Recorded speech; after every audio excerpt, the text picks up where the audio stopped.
Estos espacios sirven muchísimo para aprender y para hacernos escuchar. Eso es un avance. Lo importante es que las decisiones políticas tienen que ser implementadas en nuestros países. Pedimos a que los decisores de política cumplan con los compromisos internacionales en el plano nacional y local, porque tenemos muchos compromisos, convenios aprobados. Y cuando miramos desde la realidad de abajo para arriba, todavía vemos el logro de acceder a derechos plenos, lo vemos como un sueño, una quimera. Y quiero tomar las palabras de la señora Pelosa. Educación y más educación. Hay que invertir en educación para erradicar justamente las desigualdades, dar oportunidad a todas y todos. En el caso de las mujeres indígenas, si tenemos lengua propia, conocimiento propio, territorio propio, cultura y saberes que compartir, no podemos seguir aceptando que el ingreso a la escuela pública sea dejar de ser lo que somos. ¿Por qué? Porque se desconoce la cultura y los aportes de las civilizaciones que estamos en los países que hoy son pluriculturales y multilingües. Entonces, el sistema de las Naciones Unidas, donde estamos ya casi más de 50 años, las organizaciones indígenas, nos ha servido y nos sirve, pero ahora nos falta lograr que todas esas buenas intenciones lleguen a la práctica en lo local, porque es indispensable erradicar las discriminaciones de todo tipo, eliminar el racismo por las diferencias en las culturas, en las lenguas. Creemos que justamente implementar los compromisos internacionales, teniendo en cuenta a las propias actoras, va a permitir tener programas realistas y realizables. Y el otro aspecto para mí importante es que invertir en erradicar las desigualdades y las exclusiones garantiza la sostenibilidad social, la sostenibilidad económica, y tiene que garantizar la sostenibilidad de nuestra vida, porque todos estamos en un solo mundo, ¿qué es esto? Está el pobre, el rico, el empresario, el político y también nosotros. Compartir esto es lo más importante. Thank you.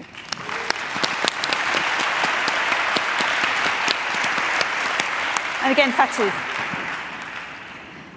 Thank you very much, First Minister, and my colleagues have really brought in really crucial points as far as gender equality and climate change is concerned. And to respond to this question that I've been asked, I just wanted to share that in my country, which is the Gambia, we have been experiencing the severe impacts of climate change, even though we contribute very little to the global greenhouse gas emissions. And with the impacts of climate change that has basically occurred, it has affected mostly the agricultural sector. Gambia is a country where over 70% of the population engage in agricultural activities to support themselves and their families.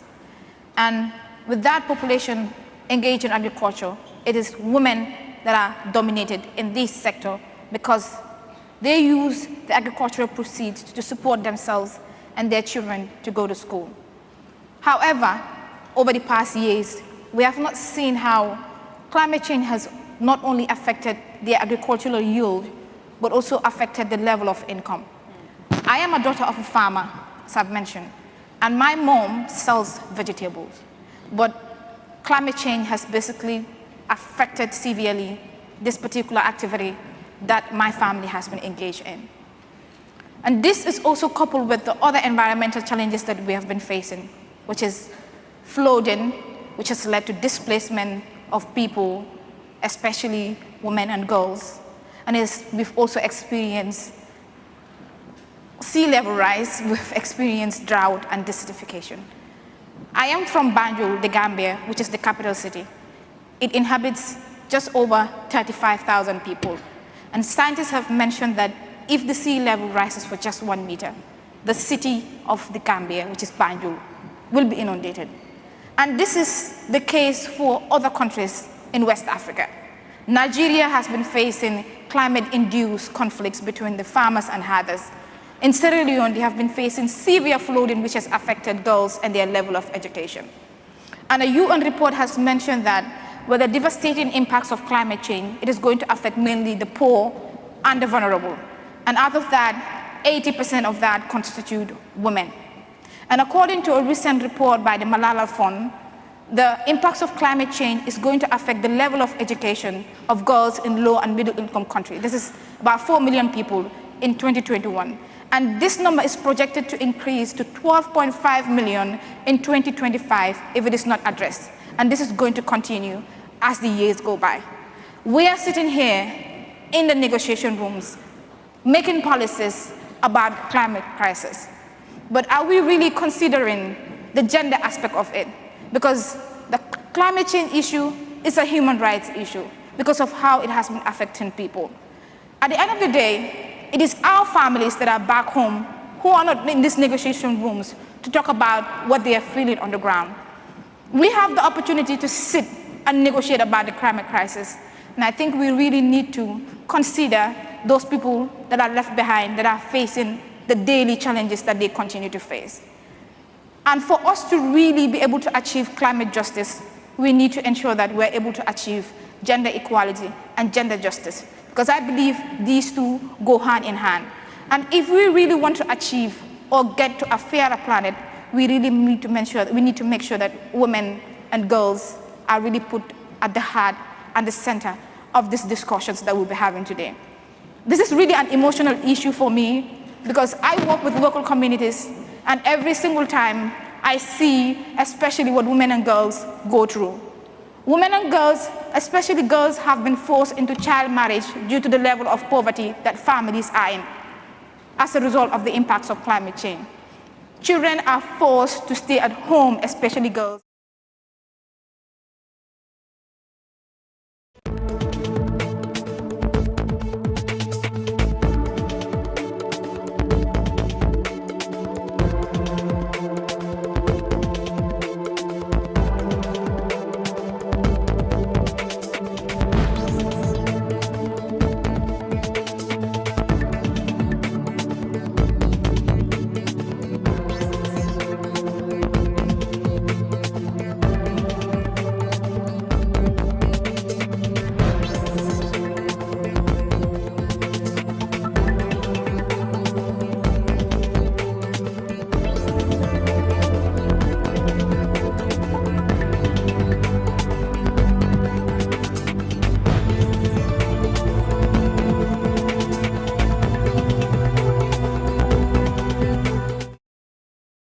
We are actually over time, so I'm going to have to draw this session to a close, but I thought those words there were incredibly powerful. Climate change is a human rights issue, gender equality is a human rights issue, the impact of climate on women is a human rights issue, and that is how we must see it. This is about empowerment of women through education, through listening to women's experiences and allowing them to drive the solutions, and seeing more women, of course, in the decision-making roles that are making the decisions and deciding the direction of travel that we take. I hope you have been as inspired as I have by these three fantastic women here today, reminding us of the urgency of this and the importance of putting women's lives at the centre of climate action. So please give a massive thank you and round of applause to Fatou, to Zilla and to ASIA.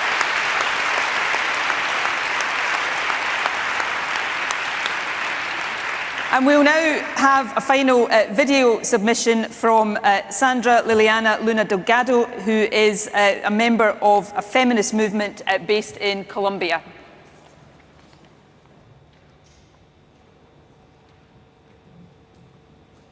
Mi nombre es Sandra Liliana Luna Delgado, yo hago parte de la Ruta Pacífica de las Mujeres.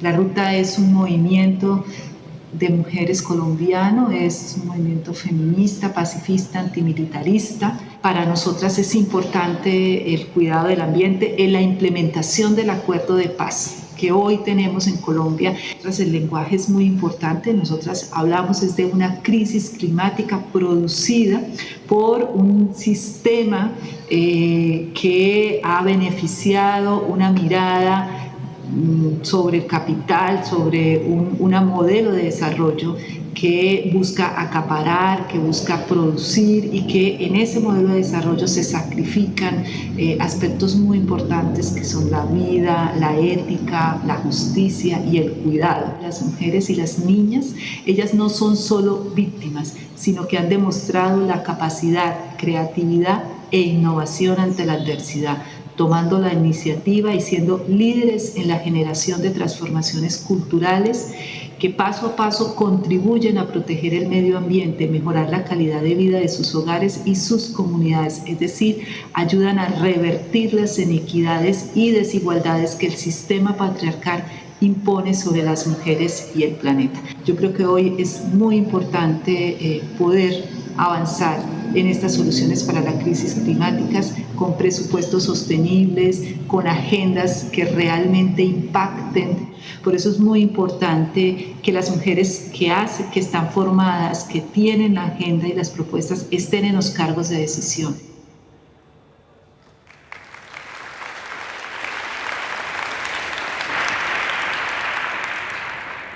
Thank you, and thank you to our last panel for their valuable insights, demonstrating, I think, and calling for that building of capacity for women's empowerment. I take away, women aren't pleading for support. We are demanding investment in our leadership. So now we have the opportunity to hear from our third panel. We're going to reflect on the essential role that civil society and the private sector, entrepreneurs, innovators, and frontline responders play in ensuring that climate action delivers for women and girls. So I'm joined on stage by 4 exceptional women, but first via a pre-recorded video, Bijal Bramati, Executive Director of the Mahila Housing Trust, will talk about the IMSU Resilience Centre for Excellence for Gender Smart Solutions.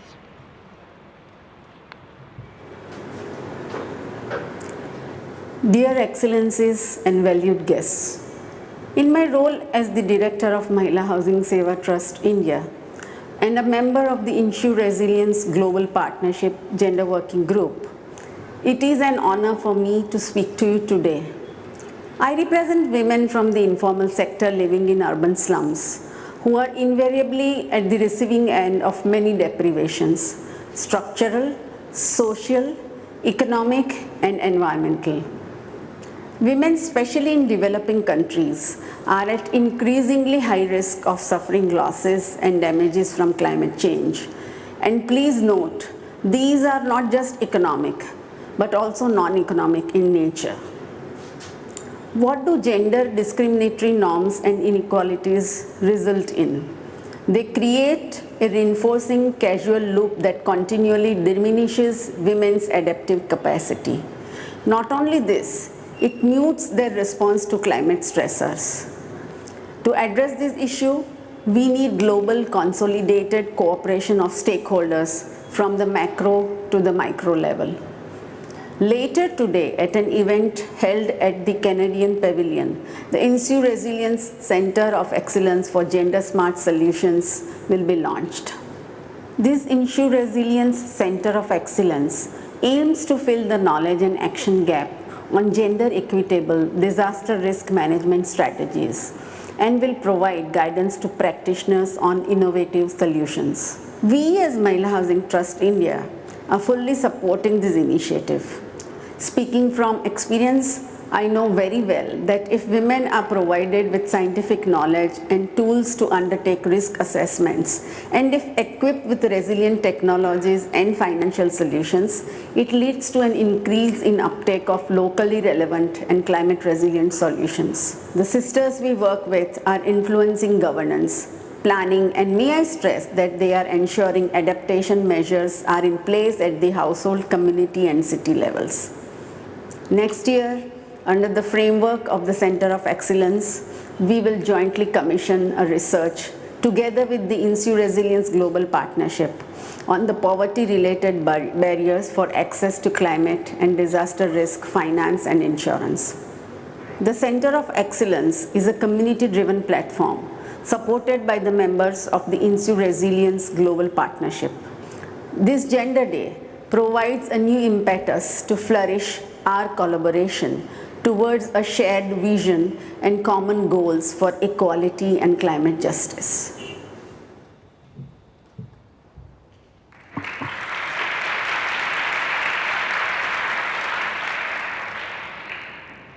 So, first of all, may I introduce the Chief Financial Officer of Community Markets for Conservation, Prudence Moshino-Taha. Prudence will be talking about the work of the Rallying Cry.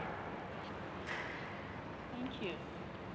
Good afternoon to my fellow female colleagues. Good afternoon to my fellow female colleagues and our male counterparts. My name is Prudence Moshino-Taha. I am an ambassador of the Rallying Cry initiative. I am also the Chief Financial Officer of Community Markets for Conservation, a social enterprise that supports wildlife conservation, small-scale farmers in climate-smart, sustainable agricultural practices in Zambia. And the majority of our farmers are women. Last week, I was in the fields with some of the women farmers. The warmth of the sun was gentle. The scent of rich Zambian soil was strong. Their stories were inspiring. Today I speak to you with the voices of these women ringing in my ears. The women that are not here in this room. They are the ones who understand climate change perhaps better than anyone because they live it. Ladies and gentlemen, these women are leaders who have the solutions. They engage in conservation agriculture, soil carbon sequestration, and crop diversification. You may not have heard of reapers and the 3 varieties of legumes they are growing, but they know. They know how this improves crop productivity, their incomes, climate resilience, soil fertility, and food security. They are saying to all of us, it is time for global leaders to lead from a deep understanding of the reality on the ground, as we do every day. In this room, we need more voices of leaders who are living climate change. Such leaders aren't always politicians. They are farmers and women like us who hold up half the sky. We grow what you eat while preserving the soil, the natural ecosystems, and the climate for our communities and for our future generations. You want to take climate action that works. So I say to all of us, listen to and learn from our ground level experience, from our wisdom passed through the generations, from our adaptive knowledge, and from our resilience. This is my rallying cry. That is how together we will find the food and climate solutions the world needs. The rallying cry ecosystem is committed to giving African women business leaders a platform to change the world. We help you find the right solutions. The ecosystem catalyzes investment in private sector gender and climate solutions in Africa. Along with the Rallying Cry team, I am committed to bringing the voices of many rural women on the front lines of climate change to the forefront of global climate debate. What is your commitment to them today? Millions of African women are doing their part to lead and be the change we need. Your part is to listen to them, to invest in them, and to become part of the ecosystem of change. Our planet, our legacy. The time is now. Thank you.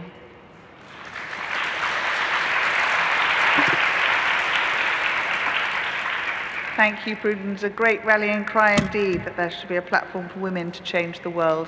I'm a supporter already. Thank you. Now we'll turn to Jessica Espinosa, who is the chair of the 2X Talents. Jessica. Good afternoon, ladies and gentlemen. The 2X Collaborative, who I represent, is a global industry body for gender lens investing that is convening the entire spectrum of capital providers to move the needle on gender and climate-smart finance.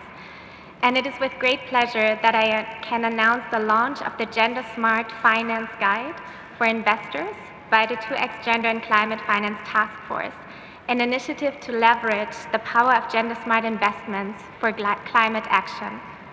The guide, right at this moment, is being officially launched at the dedicated event in the MDB Pavilion by EIB, CDC, and EBRD, the three organizations who have powered the initiative. This guide provides extensive guidance, tools, and analysis, as well as relevant case studies to support investors to mainstream gender into their climate finance investments. The guide also includes 11 sector-specific and thematic guidance notes to dive into the why, the what, and the how of gender and climate investing. Why should investors have both a gender and climate lens, covering both the business case and the impact case? We also tackle what these investments look like using case studies that are sourced from the 2X community with real-world investment examples, and how to define these investments under climate finance and the 2X criteria. The guide directly speaks to 4 of the 5 priority areas under the UNFCCC Gender Action Plan. It also answers to all 4 action areas of the Feminist Action for Climate Justice, supporting investors to identify opportunities for gender and climate financing will increase direct access to financing for gender-just climate solutions, in particular for women and girls at grassroots levels. Through the case studies, the guide showcases examples of how gender-smart investments can enable women and girls to lead a just transition to a green economy. By making women part of the solution, it will build the resilience of women and girls to climate impacts, disaster risk, loss, and damage. Helping investors to mainstream gender into climate finance investments will increase the collection and use of data on the gender-environment nexus. Climate change and inequality are the twin challenges of our generation. Climate finance must be mobilized at scale to meet this challenge. The full participation of women as leaders, as employees, entrepreneurs, and consumers is essential for climate finance to be effective and meet the climate crisis at the speed and scale necessary. Thank you.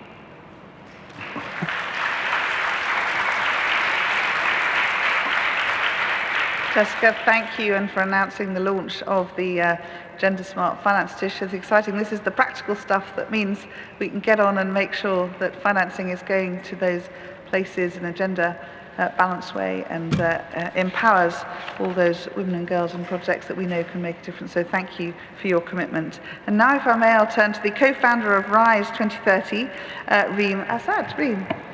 Thank you, Minister, Your Excellencies, feminist group, and all distinguished guests. Lebanon's recent financial collapse, beginning in 2019, is a story of how a vision for rebuilding a nation once known as Switzerland of the Middle East was derailed by corruption and mismanagement of funds. Then came the COVID-19 crisis, which further aggravated the situation on all social, economic, and health levels. In the summer of 2020, amidst the pandemic and the economic meltdown, the unimaginable happened. A major blast hit Lebanon's capital, injuring thousands, destroying a large part of the capital, and more than 300,000 people were left homeless. As a result, Lebanon is sinking into one of the most severe crises in the world in the past 150 years. Most companies and industries are failing, mass immigration, mass migration, 80% unemployment rate and poverty rate, and due to the government's inability to fund and maintain the country's infrastructure, Lebanon is currently facing radical shortages in power, water, and gas. RISE 2030 a climate-conscious renewable energy initiative that was born in 2018. At that time, it was before the country's economic and social collapse. And now, instead, it's just become an essential part of the solution. The initiative is managed by Sustain the World and Sisy International. Our organization started lobbying international donors and companies and the government to install renewable energy projects such as waste recycling facilities, wastewater treatment plant, and many solarization projects for gardens, such as gardens. The initiative focused on empowering community members by providing them with education and on-the-job opportunity to find jobs in the sector. We insisted on launching all-women teams in the construction and infrastructure sector, which in Lebanon has less than 1% female representation, and even in the US, less than 10%. Creating all-women teams is a bold statement directed at the construction sector, demanding an increase of employment of women in male-dominated sectors. As you can see, green jobs replaced all jobs in Lebanon. Women were part of the community building green activities as laborers, technicians, engineers, founders, managers. While Lebanon seemed to have hit rock bottom, the situation is even worse for women and refugees. Being a woman in Lebanon has never been harder, yet women are proving to be leaders of change as they take matters into their own hand in order to drive the change they want to see in their own communities. In Lebanon, we did not choose to live sustainably. We were forced to do that in order to survive. The rest of the world still has a choice. Make the right one, adopt climate-friendly solution before it's too late.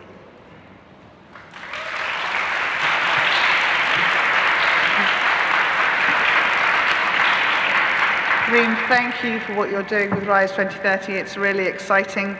I think the idea that the construction sector, under these huge strains that Lebanon is suffering, has at its heart now some amazing all-women teams leading the way and leading not only the recovery, but the change that you need to long-term is really exciting. And I think we can all come and watch and take notice and see if we can challenge our own construction sectors to take women on in the same way. So thank you for what you're doing. All right, turn my microphone off. And last but not least, I turn to Sophia Swire. Sophia is the co-founder of Gender Equity Diversity Investments. Sophia. Thank you so much. Good afternoon, global citizens.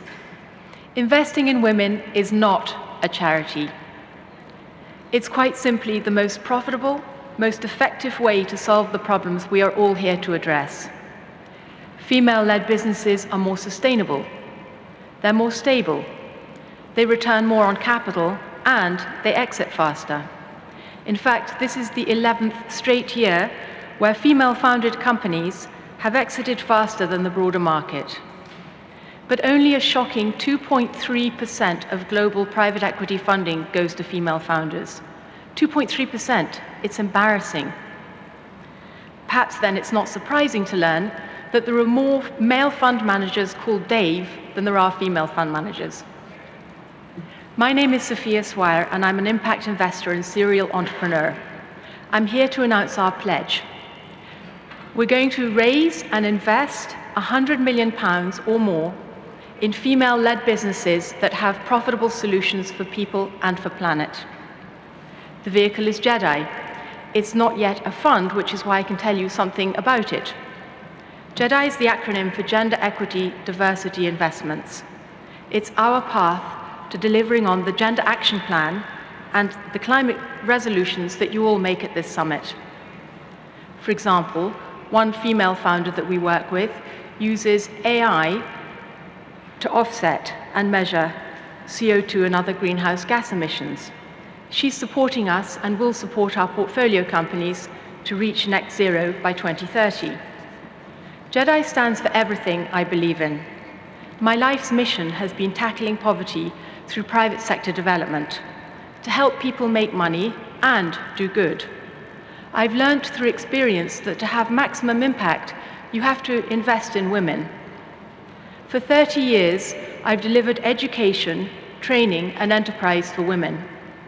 Women reinvest in the education, the health and well-being, and the general benefit of their communities. Everyone benefits.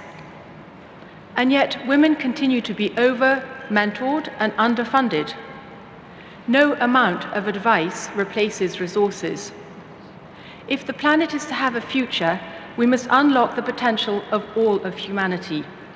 And that means accelerating investment towards parity.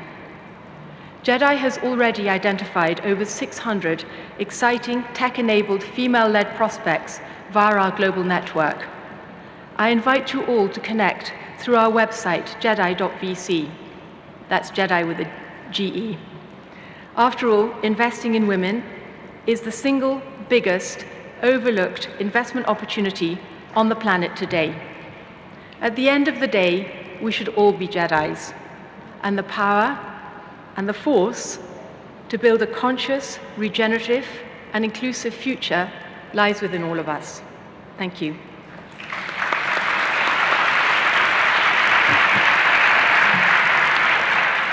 Sophia, thank you. I think I've secretly always wanted to be a Jedi. Now I've found a way. This is very exciting.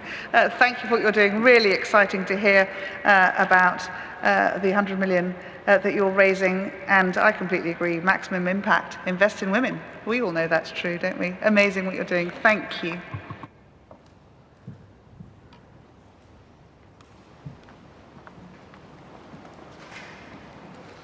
As we come towards the end of this session, I'd like to thank again all my wonderful panelists on this one and those before. I hope that both those in the room and those who've been joining us online are as excited and inspired by these examples as I have been. In the past 2 hours, we've seen the conversation shift. Countries are developing plans and strategies to put gender equality at the heart of their national climate action. And women and girls are continuing to change the world. We've advanced the position of gender equality in climate finance flows, and we have advanced agency. Countries have committed to promoting the leadership of women and girls, especially indigenous communities and rural women. And we have learned from organisations working at the local level, empowering women and youth to participate in the energy transition through education and employment. And we have scaled up adaptation, building women and girls' resilience, supporting grassroots women's groups, and enhancing the evidence base on best practice. Game-changing in their own right, these commitments are more than the sum of their parts because they demonstrate that initiatives like the Gender Action Plan and the Feminist Action for Climate Justice will be invaluable as we continue our work to ensure gender equality is a critical part of climate action. And we must continue to learn from each other and share our solutions to tackle these interrelated challenges.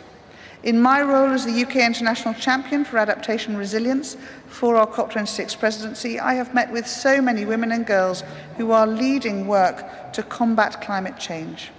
Their experiences and priorities are all different, but one message has been the same. The time for gender-responsive implementation is now. So to conclude this event, I would like to invite Her Excellency Dr. Rania Al-Mashat, who is the Minister of International Cooperation for the Arab Republic of Egypt, to join me and reflect on progress made today and prospects for the future. Thank you.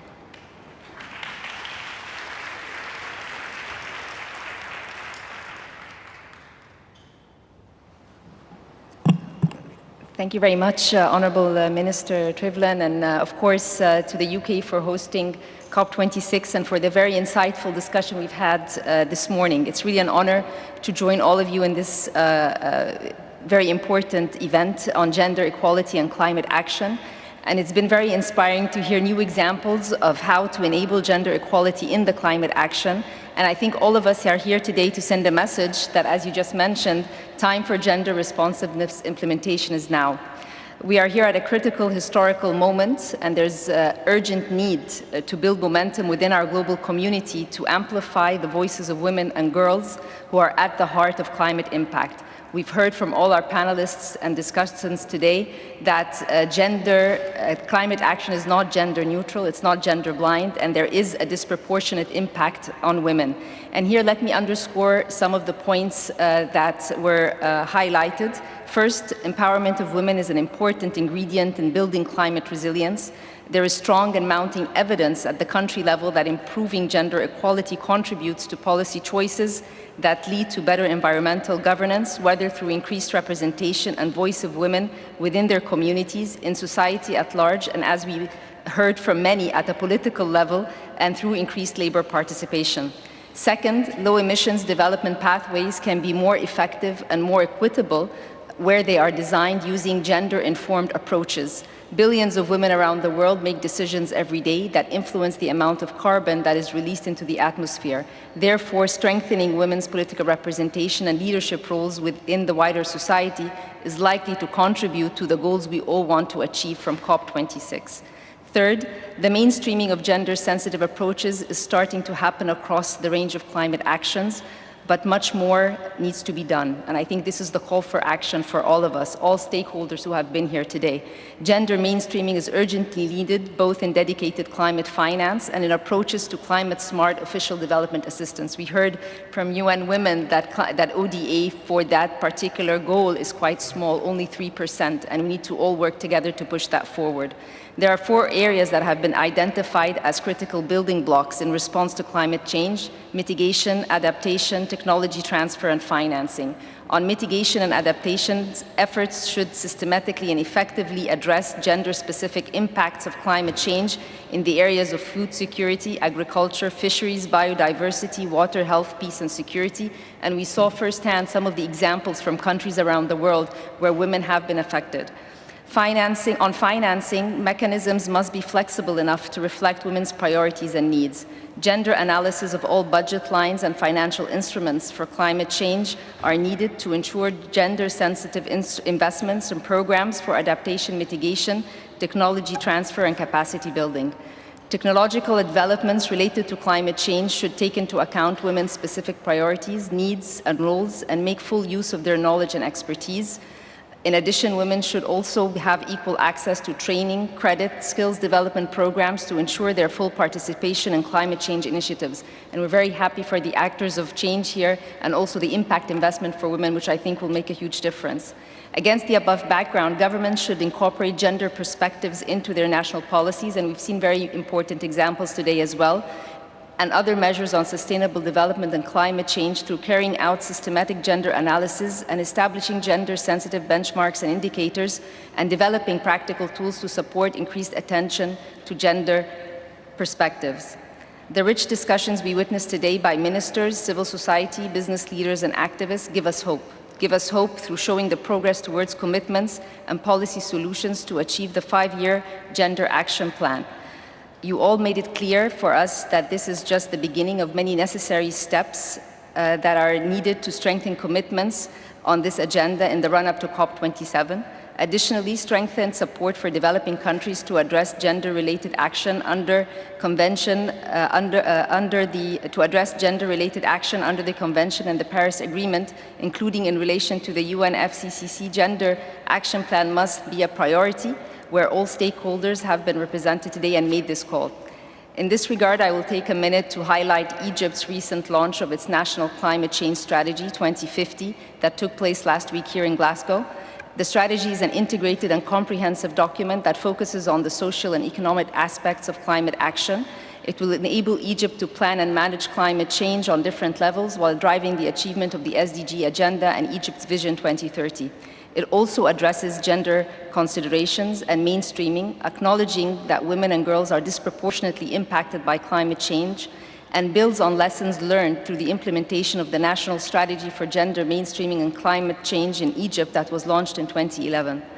The national strategy recognizes the diverse roles, needs, and contributions of women, puts at the forefront of national development plans the role of women, and sets out to transform social norms, institutional structures, and national capacity by recognizing inclusion and gender equality as key components of sustainable development. Finally, I would like to thank you all for the valuable contributions. I look forward to welcoming you in the world's green city of Sharm el-Sheikh, the city of peace, in COP27, where we will all speak one voice for all of humanity for a dedicated climate action. But between now and then, we will all act on the gap. Thank you very much.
Many thanks, everyone, for joining us for today's press conference. The COP President will now make some opening remarks.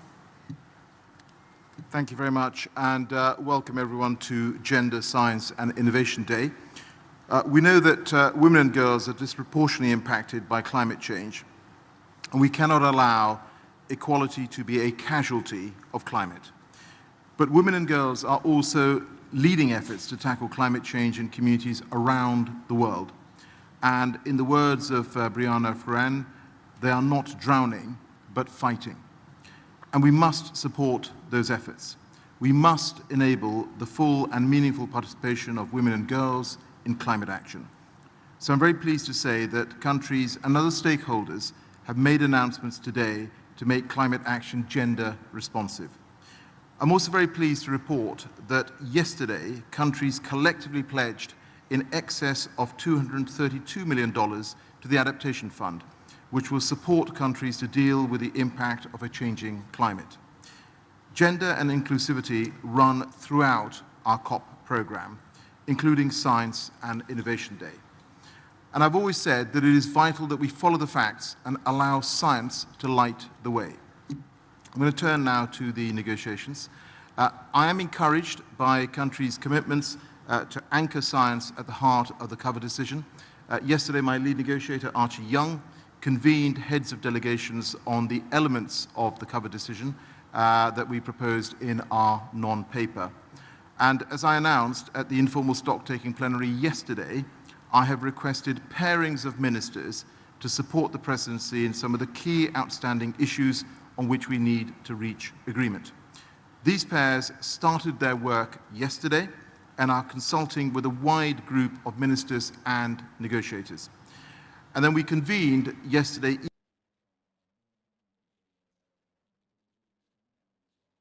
The time has now come to find political consensus on the areas of divergence, and we have only a few days left.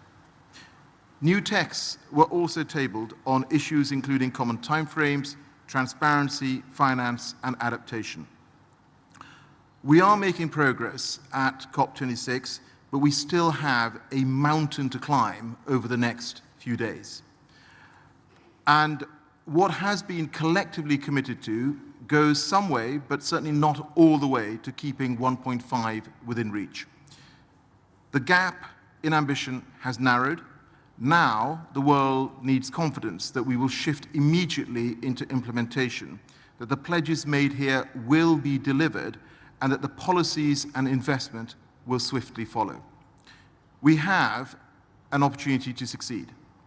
The transition to a resilient zero-carbon economy is technologically possible, it is economically attractive, and it is accelerating everywhere. And if we successfully manage this, we will deliver immense benefits for the world. Building on existing mechanisms, transparency and accountability must be at the heart of these commitments. So overnight, the presidency will publish the first draft of the cover decision. It will likely require negotiating teams to consult their leaders and capitals. We have an urgency to our negotiations, so I ask ministers and negotiators to carry out those consultations expeditiously. I'll pass you now back to Lynn Davidson. And now Salka, I think, our head of cross-cutting issues, will now make some opening remarks. Thank you. As the COP president said, women and girls often face the brunt of the effects of climate change, and despite studies showing that they have done the least to cause it, this is an injustice and we must turn it on its head. And research shows that empowering equality through climate solutions improves the outcomes, and women and girls should be seen as leaders and not victims. And that is why we've hosted Gender Day today to call for action. And we've seen some inspiring leadership, and we're seeing momentum. Countries and other stakeholders have set out bold new steps to ensure climate action is gender responsive and to improve women's leadership and meaningful participation in climate action across the globe. And we want countries to be guided by frameworks such as the Gender Action Plan and UN Women's Feminist Action for Climate Justice, and lead actions on a local, national, and global level. And just to finally end, addressing equality in the climate nexus means that you link up policies, plans, and finance so that climate change and gender equality are addressed hand in hand. Thank you. Thank you, Salka. We'll now take questions from the floor. Can I ask, we've got a couple of standing microphones, but if you can try not to touch them for COVID reasons. Gentleman in the second row here, please.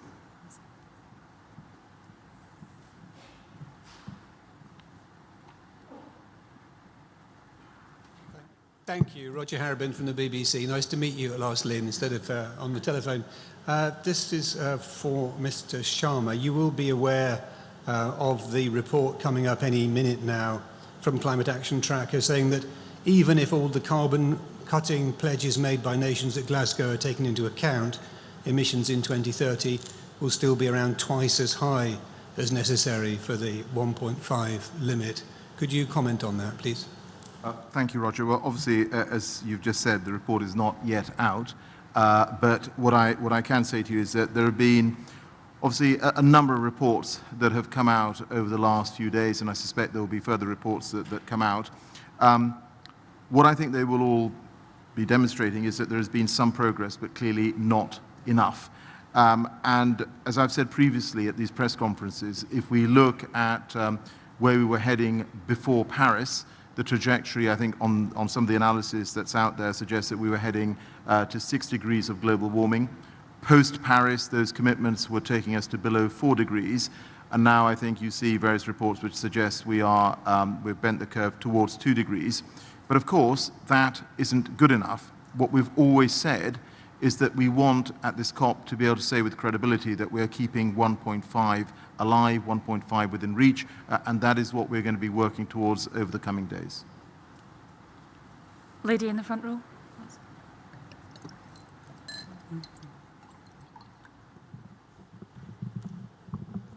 Hi, thank you, Amy Cassidy for CNN.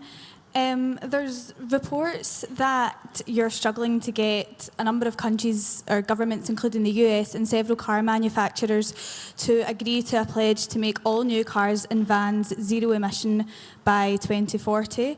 Is this something that is a big concern for you? Thank you. You'll forgive me if I don't give a sort of a running commentary on discussions that we're having. I know you will understand that. We have set out our views on where we would like countries to be given if they are a big car market or if they're an emerging car market. The UK itself has led the way here. We set out last year that we would ensure that from 2030 there were no more sale of new petrol and diesel cars. We'll see where we get to in terms of this pledge. We obviously have Transport Day coming up, and then very happy to have a discussion around that on the basis of who's signed up to the pledge. Lady in the third row. Right here.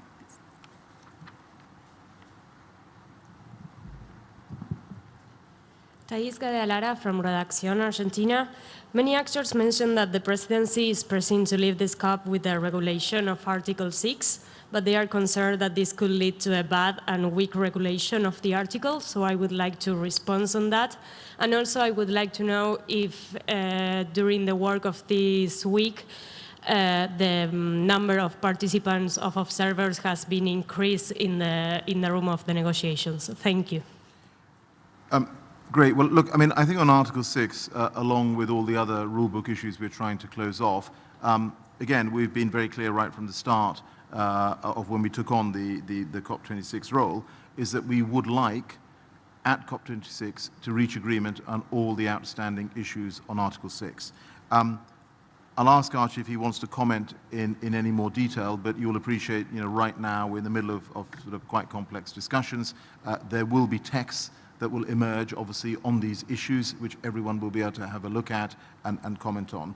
On the issue of access to rooms, I can ask the UNFCCC if they want to comment on this specifically, but what we have said is that we're working very hard to ensure that room access is available for observers, but I fully acknowledge that there are constraints in terms of the number of people that can be in a room, and I think everyone understands the reason for that. It's because we are still unfortunately facing COVID, and thankfully we're in a position where on that respect at least, not being complacent, but in terms of COVID, the incidence of that has been extremely low.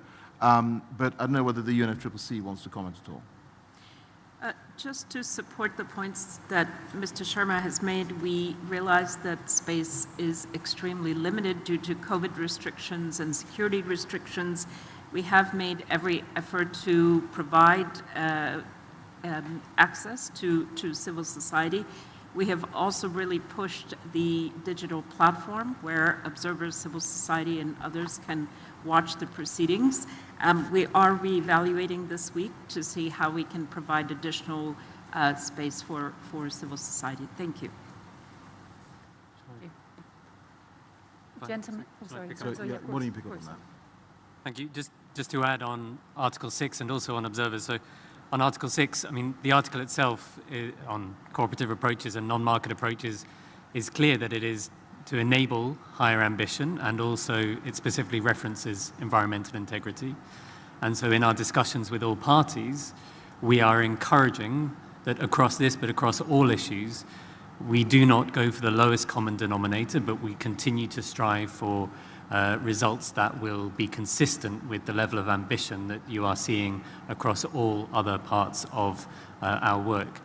On observers, just one example, I hope, of the way that we are trying to respond to the concerns that have been expressed. So yesterday morning, as many of you will have seen in the plenary, several observers expressly requested to be allowed to participate in the discussions on the cover decisions.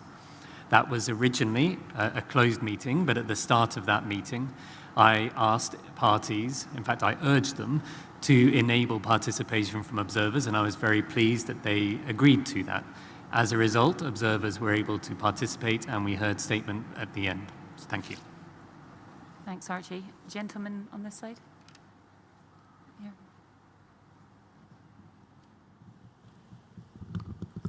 Thanks very much. Tom Clark from Sky News. Just following up from Roger's question, we are going to find out, I think around now, the emissions gap report and the CAT report shows we are way off course.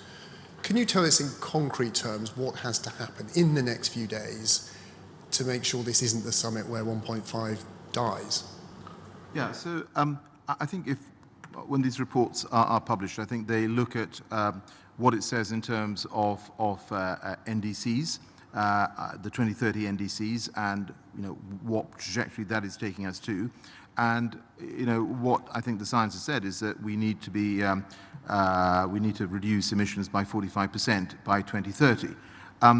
I think these reports also talk about where we are if all the commitments that have been made, including the net zero commitments, the long-term strategies, if all those have been where we are. And obviously, that suggests we've bent the curve further. However, we are, of course, very clearly focused on ensuring that we are keeping 1.5 within reach. So all of this is going to be obviously worked out through consensus. But what you will have heard in the stocktake plenary that took place on Monday was the call from a number of the groups for us to see whether that 2030 ambition needs to be revisited in the next couple of years. Now, ultimately, where we get to is going to emerge through consensus. We'll have the cover decision going out overnight, and I'm sure there'll be questions on that as well during the press conference tomorrow.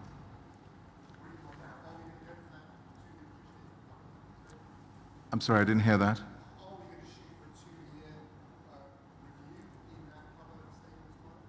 Well, I think you'll have to wait to see what it says, and we're very happy, both Archie and I, to come back and discuss the contents of the cover decision tomorrow. Gentleman in the second row here.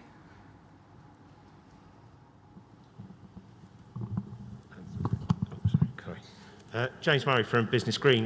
The other area of contention that was reported this morning was around issues of transparency. Can you give any overview on where the talks are at with that topic of transparency and reporting? And also, do you still have hopes that we are going to finish on time on Friday?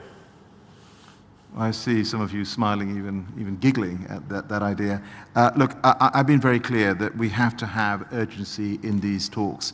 And we just need to keep pushing forward on this. And I genuinely think this is all hands on deck. I know that the negotiators have been working literally night and day on this. There is a sense of urgency, and yes, I would very much like us to finish at the time that has been set out. I'm sorry, you had an earlier question? Oh, on transparency, yes. Well, do you want to take this one, go on? Thank you. As many of you know, one of the core negotiating items is the enhanced transparency framework, which is crucial to give the confidence that the commitments that have been made will be delivered. Overnight, as the COP president said, negotiators were working late, and this morning new texts have been uploaded, so I'd encourage you to have a look at those. Through the course of the discussions, there have been three main areas where convergence is really needed. The first is on how to operationalize the flexibilities and how to interpret the flexibilities that were set out at COP24 in the Katowice package. The second is around the structure and format and inputs to the structured summary, which is the way by which the progress on NDCs will be tracked, the nationally determined contributions. And the third issue is around support for transparency, as in the support that will be made available to enable countries with less capacity to really fulfill their reporting requirements. Those appear to be the three issues that negotiators are really working on. And as the COP president said, two ministers, Minister Shaw from New Zealand and Minister Joseph from Antigua and Barbuda, are working with parties and their ministers in order to help find resolution. Thank you. We should take someone. A gentleman in the second row here.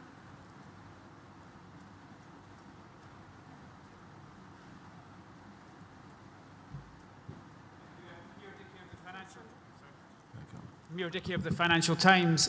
Without looking for a blow-by-blow account of the negotiations, do you think it's fair, the reports, that it has been Saudi Arabia, Brazil and Australia that have been standing in the way of increased transparency? And you sounded a little bit unsure about the deadline on Friday, or a little bit more unsure about the deadline on Friday. What is the hard deadline? What is the latest possible that we could continue to have negotiations? Thank you. Well, firstly, in terms of the deadline, I'm sorry if I sounded uncertain. I most certainly am not.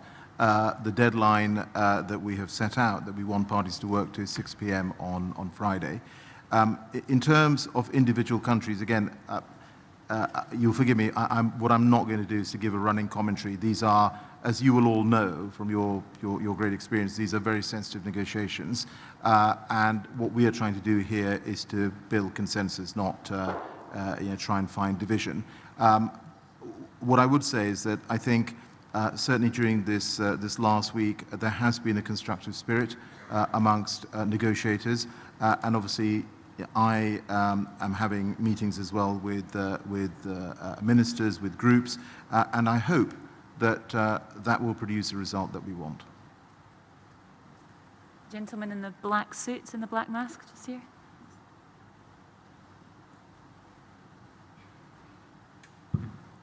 Thank you. Francisco Camacho, The Daily Times. I realize you're probably quite limited in your ability to comment on the upcoming cover decision draft, but I was wondering if you could give us an idea of areas or sectors, if you will, where we can expect big change, or at least just whether you feel this is a very appropriate first draft, whether you feel optimistic about it. Well, why don't we get the first draft out overnight? And like I say, we're very happy tomorrow to go through and take any questions that you may have. And I'm sorry, it was probably pretty frustrating for you, but the drafts are being obviously worked on, so we will get them out overnight. Lady right at the back in the centre.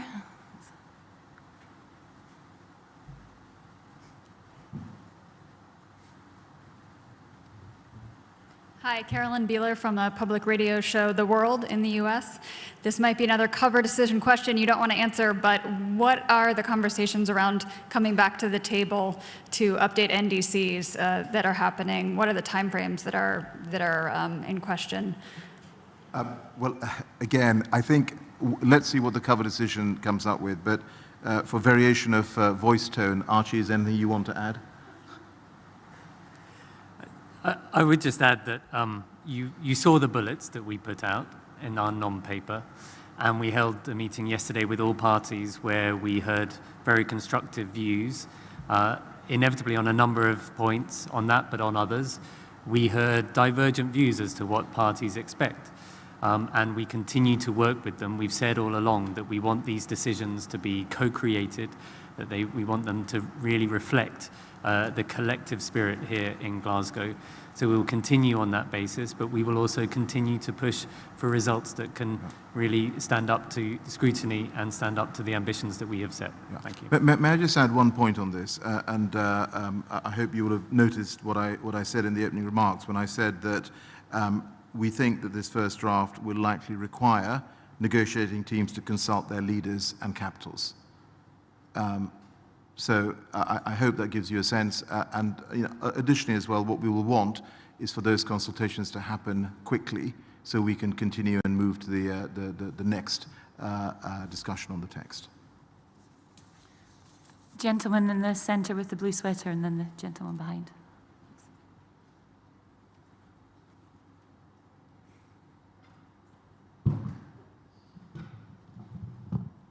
Good afternoon. Kevin Keane is my name. I'm coming from an Irish NGO by the name of Antashka and reporting back to the Irish Environmental Network. I wanted to get your views, Mr. Sharma, in relation to the report yesterday by Global Witness, which has made clear that there are at least 503 fossil fuel lobbyists present at the COP this year, representing over 100 fossil fuel companies. The fossil fuel lobbyists outnumber the official indigenous constituency by over 2 to 1, and their delegation is larger than the combination of the delegations of the 8 most affected countries of climate change, those being Puerto Rico, Myanmar, Haiti, the Philippines, Mozambique, the Bahamas, Bangladesh and Pakistan. Meanwhile, yesterday it came to light that it would appear that the draft text for the 26th year in a row fails to make any reference whatsoever to the need to reduce and phase out fossil fuels in order to combat climate change. You know, you speak about keeping 1.5 alive. I would have thought that the phase out of fossil fuels might be an obvious first place to look. So it's not credible to suggest that the overwhelming number of fossil fuel lobbyists that are here in the conference is unrelated to the failure to include fossil fuels in the draft text and in the output of this COP. So I wonder, do you deny that they have had an outsized influence on these negotiations? Do you think it's appropriate that over 500 fossil fuel lobbyists are here at the invitation of the COP and the UNFCCC? And if you don't think that they've had an outsized influence at these negotiations, can you explain the failure to include any reference to the phase out of fossil fuels in the draft text agreement? Thank you. Thank you. Well, look, I think first thing to say is that the attendance of parties and observer organizations and who they accredit as delegates is up to them. That is not something for the UK presidency. It's absolutely clear on that. And ultimately, accreditation is a matter for the UNFCCC. And I think this was raised in a question yesterday where I think Patricia Espinosa also spoke about this, and I think, Chai, if you want to come in on this issue, please do. The other thing I would just say to you is that in terms of the non-paper not including any reference to fossil fuels, I mean, ultimately, it's a summary of the issues that have been highlighted by all the parties, right? So this is not a sort of a UK view that we have put forward. The non-paper was a reflection of what we had heard from all parties. Again, I go back to the point, we're here trying to build a consensus. And so the non-paper reflected all of those key issues, and it was extensive, all of the key issues that had been raised by parties with us. Maybe what we can do is, Joe, if you want to just pick up on the point about who gets to come here, and then if, Archie, you want to say anything about the non-paper, if you want to. Sorry. So maybe just to reiterate the point, I think our Executive Secretary, Ms. Patricia Espinosa, spoke to this yesterday. We work with parties. Parties are free to accredit all parts of civil society, government, industry. We do not check that. It's an inclusive process to get everybody to the table. Thanks. A gentleman behind Kevin who had his hand up. It's going. Hello, Felix van Geyer, newaurator.com. There's something you said, Mr. Sharma, that you think that negotiators are going to have to...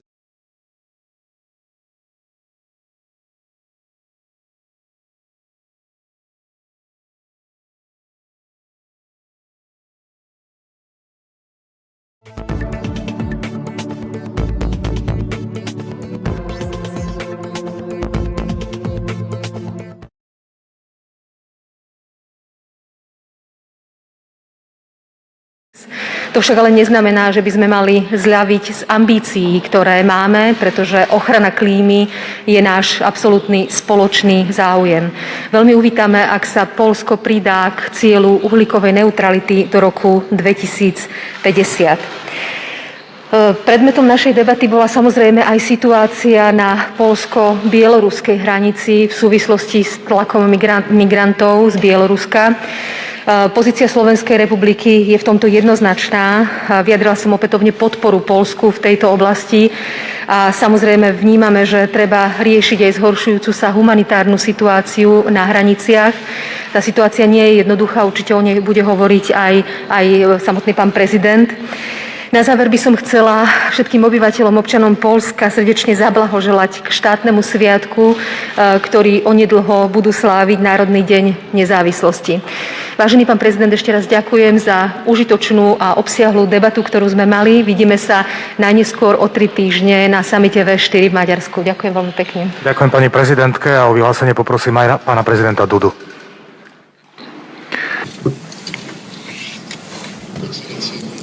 Excelencia, vážená pani prezidentka, vážení zhromaždení, chcem vyjadriť predovšetkým veľkú vďaku za pozvanie tu do Bratislavy. Chcem vyjadriť veľkú radosť, že môžem tu byť druhýkrát v priebehu niekoľkých mesiacov. Pripomeniem vám, že bol som tu v júni v súvislosti s konferenciou Globsec. Mal som aj stretnutie s pani prezidentkou. Ako vždy sme sa rozprávali o veľmi dôležitých veciach, ktoré spájajú naše krajiny aj naše národy. Som rád, že môžeme pokračovať v týchto rozhovoroch a